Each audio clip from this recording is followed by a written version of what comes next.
विश्वंभरी काल सत्यावती। सत्य यानी तथ्य, वास्तविकता। सत्य को ईश्वर और ईश्वर को ही सत्य कहा गया है। फिर भी हमारे मन में ये प्रश्न बार बार उठता है कि क्या ईश्वर है? उनकी उपस्थिति पर हम हमेशा संदेह करते आए हैं। सत्य की भूख तो सभी को होती है, लेकिन जब सत्य सामने आता है तो उसे स्वीकारना हर किसी के लिए आसान नहीं होता।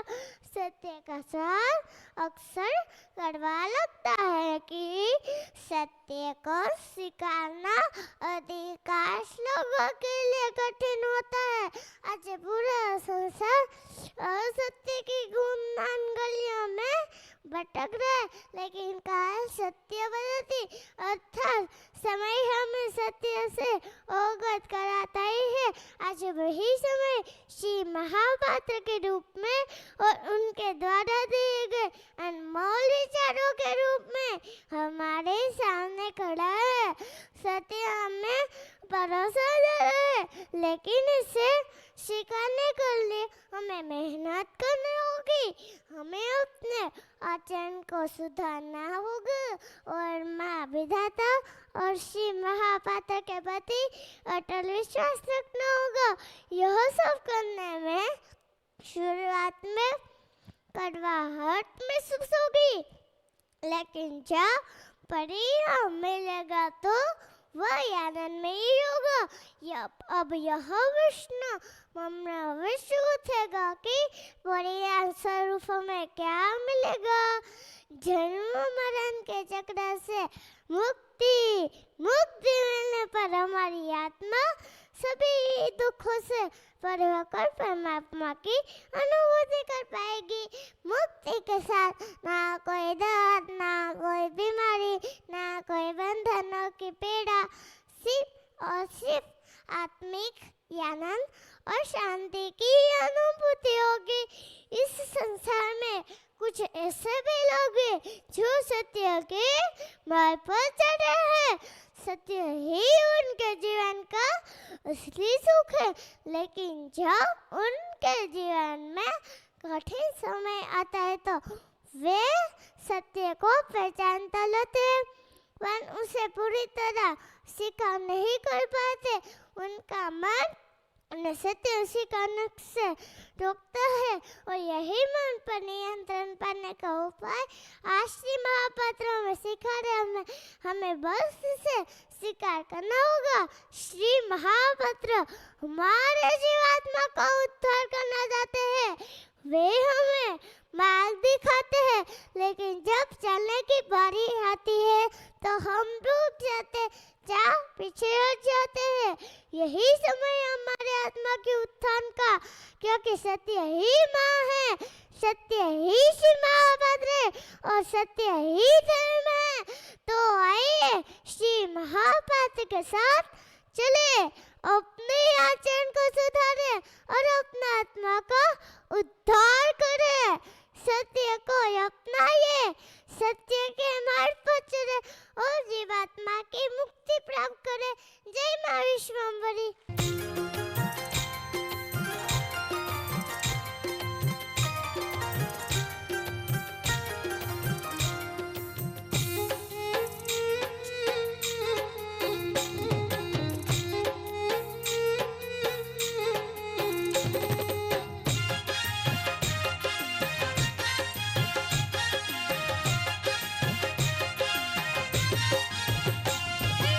रूडो ही डोळो मानो झूलो सो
Vishwambari.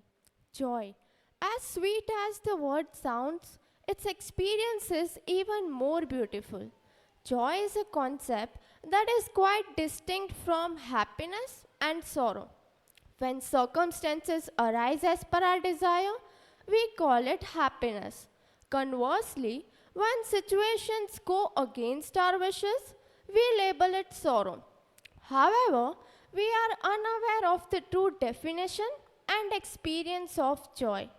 Today, the establisher of Ma Vishwambari Tirth Yatra Dham, Sri Mahapatra, has enlightened us with the real meaning of joy and guided us to experience it. He explains that whether circumstances align as per our wishes or go against them, one can achieve true joy if they believe that everything happening in life is for their ultimate good. By placing unwavering trust in Ma Vishwambari and moving forward with this belief, one can attain the joy that connects deeply with the soul. In today's world, we often find joy in mocking others, pointing out others' mistakes, and defeating others. However, Sri Mahapatra emphasizes that true joy does not come from defeating others, but from overcoming our own flaws and vices. We are living in a world full of stress, and the primary reason for this is our attachment towards the things that do not truly belong to us. We may have often heard people say that renunciation means giving up worldly possessions or detaching from external things.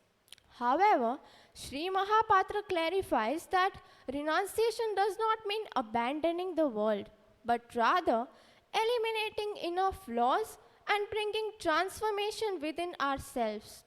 We can truly experience the essence of renunciation when we live each day as if it is our last day.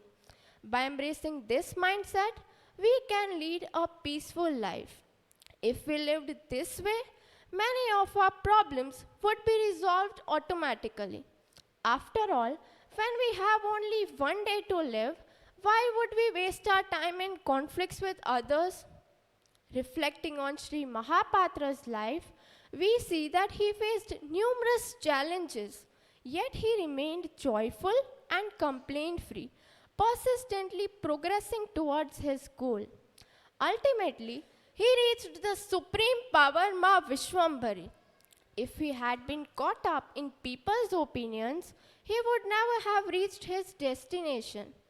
If we avoid distractions and follow the path of salvation shown by Sri Mahapatra, we too can achieve the true purpose of human life.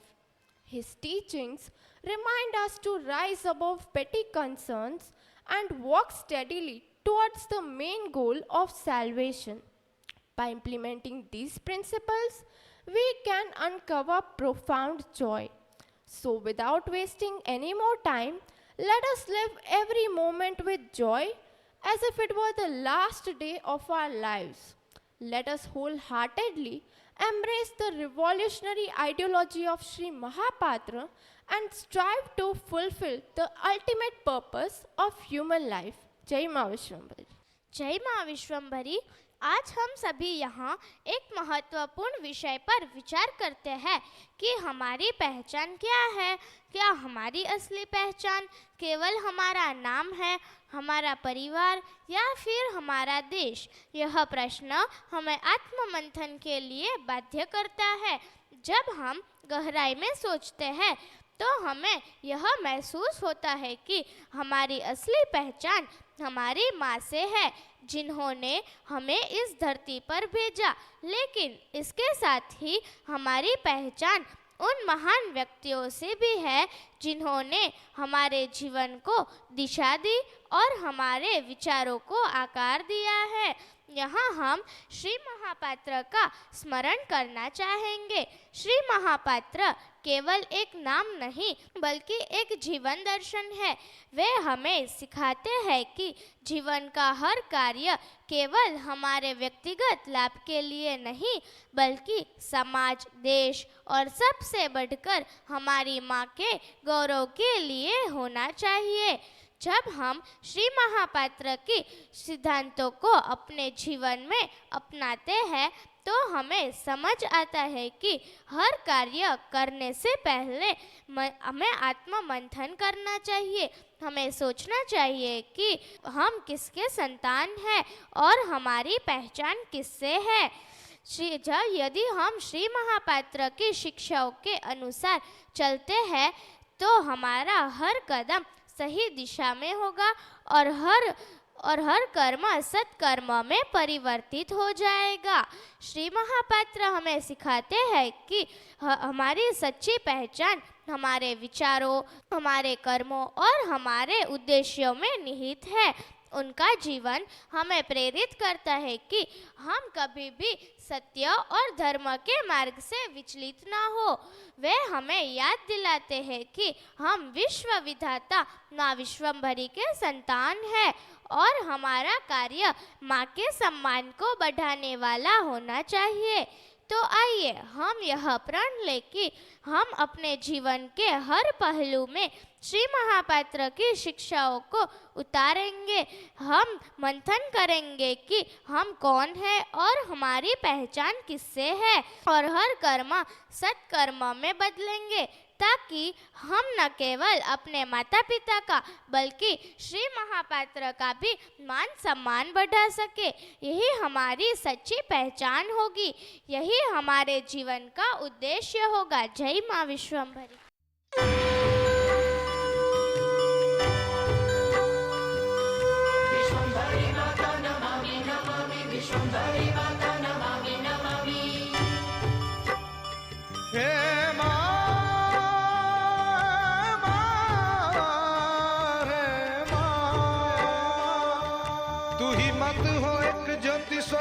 तू ही काल मायावी रूपम तू ही हो निराकार ओंकार वाणी तू ही स्थावरं जंगमं पशुप्राण नमोंकार रूपे सुआपे विराजे क्लींकार हिंकार ओंकार छाजे ओहंकार देवी सोहंकार वासम श्रीयंकार हुंकार त्रिकार वासम विश्वम्भरी माता नमामि नमामि विश्वम्भरी माता नमामि नमामि।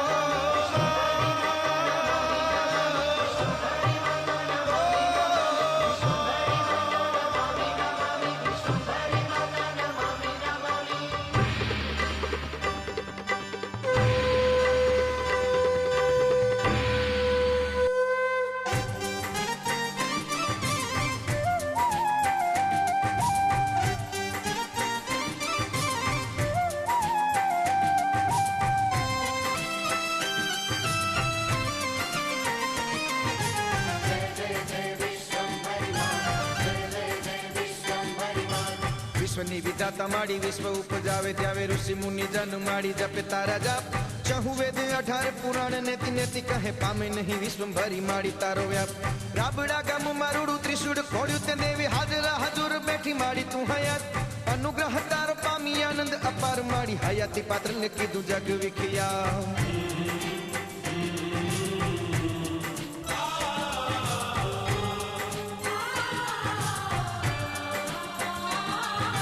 जागती चौराड़ी तुम ही जगत जनता माड़ी चतुर पुजारी देवी दयाड़ी छोमात एक हाथे वेद बीजा हाथ में त्रिशूल त्रीजा हाथ में छे चक्र में वरद हस्तचार अमी भर्या नेड़ी सोहे बीज चंद्र भालू मानु रूप छे अनुप तेज तेज ना अंबार विश्वम्भरी माड़ी नामु नामु हुने जाड़ी तुमने अमरंक जीवो नो छे एक तू आधार।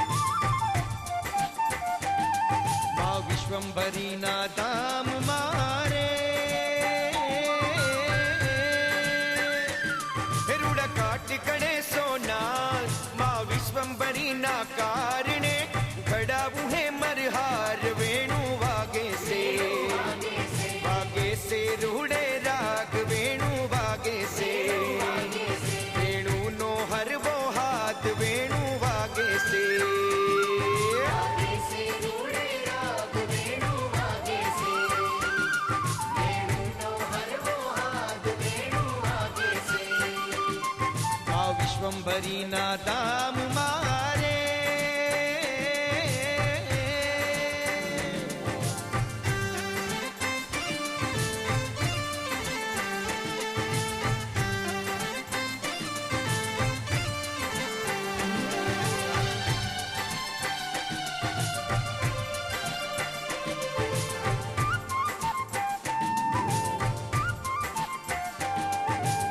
વિશ્વંભરીના ધામ મારે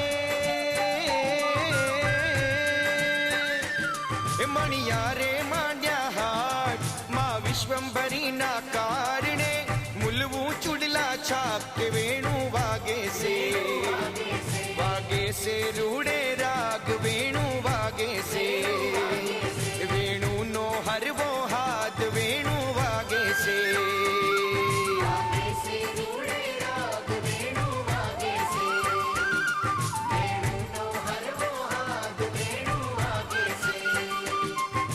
વિશ્વંભરીના ધામ મારે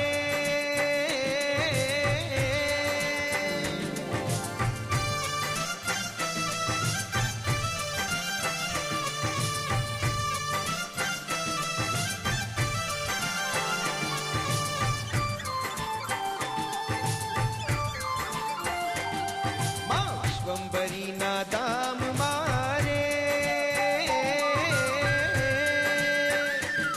માડીડે માંડ્યા હાટ માં વિશ્વંભરીના કારણે મુલવું ફૂલડા હાર વેણું વાગે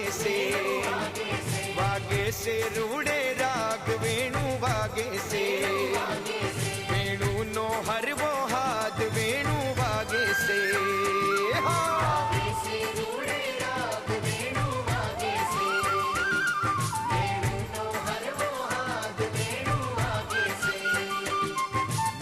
વિશ્વંભરીના ધામ મારે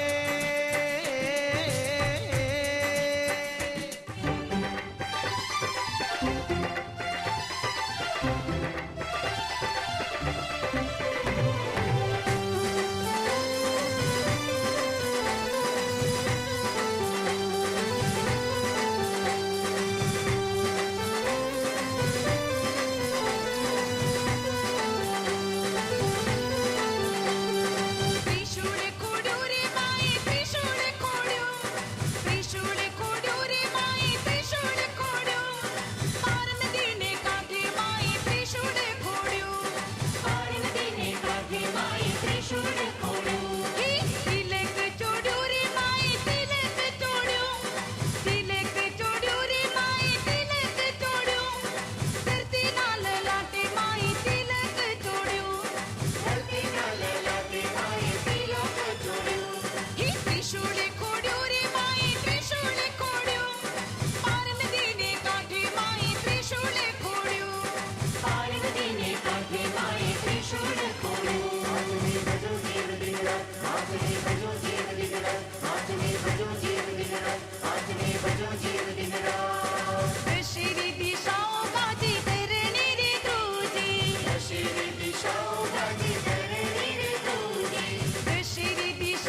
माँ देवी विश्वम्भरी मात छे वरदायिनी आदि अनादिनी मात विश्वम्भरी शक्ति छे माँ जग जननी सतनी साथे कायम रेती कष्ट सघड़ा कापती जुग जुनी माँ देवी विश्वम्भरी मात छेवर दायनी हो जिरे मात छेवर दायनी हो जिरे मात छेवर दायनी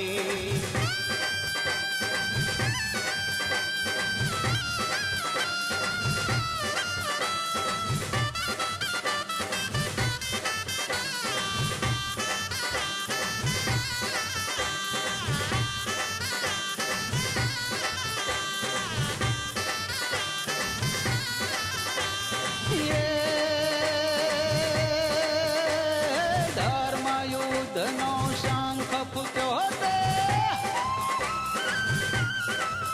હે ધર્મયુદ્ધનો શંખ ફૂટ્યો તે પૃથ્વી પર ત્રિશૂલ ખોડી હે સત ધર્મને રક્ષે શક્તિ એમ કહે છે વેદવાણી હે વરદાયિની માં વિશ્વ વિધાતા જય જય માં વિશ્વંભરી હે અવની ઉપર આયા મારે પાત્ર રૂપે પરમેશ્વરી રે માં પાત્ર રૂપે પરમેશ્વરી રે માં પાત્ર રૂપે પરમેશ્વરી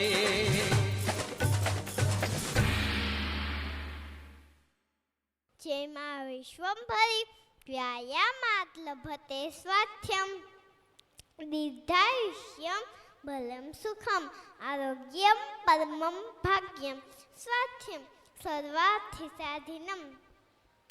जय माँ विश्वम्भरी सबसे बड़ी संपत्ति क्या है? स्वर्ग, सम्मान, शिक्षा या फिर भक्ति? नहीं, सबसे अमूल्य धन है हमारा स्वास्थ्य, जो प्रकार की समृद्धि पाने का आधार है। मनुष्य का स्वास्थ्य अच्छा, मन से हम ज्यादा मजबूत बन जाए या फिर सबके कमजोर बन जाते हैं। इसीलिए कहा गया है कि जैसा विचार वैसा आचार। हमें दो बात सदैव ध्यान रखनी होगी। यदि स्वस्थ जीवन चाहिए तो आहार सादगी भरा ले और मन को सदविचार से मजबूत बनाए, तभी हम बंधन से मुक्त हो पाएंगे। स्वस्थ जीवन के उद्देश्य के साथ जिएंगे तभी सुख और उत्कर्ष का मार्ग पाएंगे। यही जीवात्मा के उद्धार का मार्ग है, यही जीवात्मा के उद्धार का सही मार्ग है। अब हम दोनों हाथ ऊपर करके 3 बार माँ का जय घोष करेंगे। जय हो माँ विश्वम्भरी।